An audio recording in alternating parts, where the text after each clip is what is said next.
না। আল্লাহ বললেন পাখির দিকে তাকাও, আওয়ালাম ইয়ারাও ইলাত তায়র, কারণ পাখির মধ্যে নিদর্শন আছে না নাই?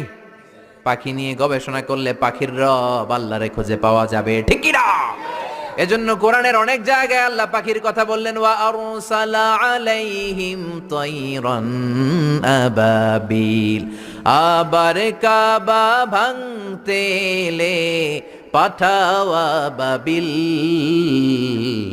দাও খোদা দাও আমায় আবার উমার দারাজ দিল। সুবহানাল্লাহ বলেন। আবাবিল পাখি দিয়ে আল্লাহ আব্রাহারে শেষ করলেন, ঠিক কিনা? এরপর সাইয়েদনা সুলাইমান আলাইহিস সালামের একটা পাখি ছিল, নাম কি? হুদহুদ।